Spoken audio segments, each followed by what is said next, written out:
Hello friends, আজকে আমি তোমাদের জন্য নিয়ে এসেছি আলু পটল চিংড়ির রেসিপি।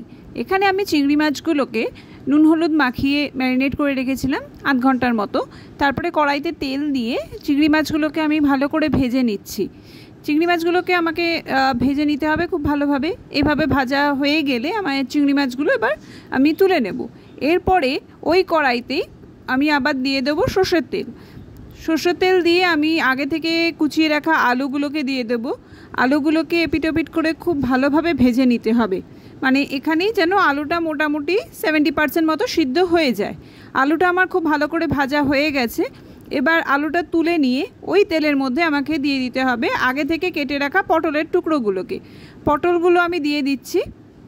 পটলগুলো দিয়ে আমাকে খুব ভালো করে লাল করে ভাজতে হবে। পটল লাল করে না ভাজলে পটল সিদ্ধ হলে পটলের একটা গন্ধ থেকে যায়, সেই জন্যই ভালো করে ভেজে নিচ্ছি। এবার কড়াইতে তেল দিয়ে তেজপাতা ফোড়ন দিয়ে আমি দিয়ে দিচ্ছি এখানে আগে থেকে কুচিয়ে রাখা পেঁয়াজগুলোকে দিয়ে আমাকে খুব ভালো করে ভেজে নিতে হবে। এখানে আমি একটা মশলা দিচ্ছি।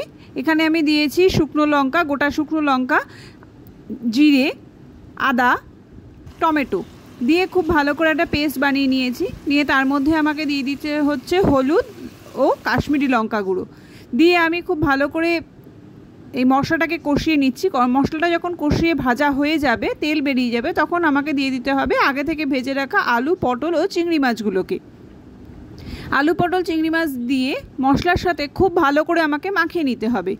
খুব ভালো করে মাখানো হয়ে গেলে ওর মধ্যে সামান্য জল দিয়ে নুন ও সামান্য মিষ্টি দিয়ে আমাকে ফুটতে দিতে হবে।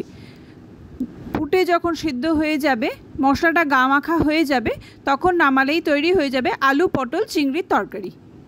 টাটা।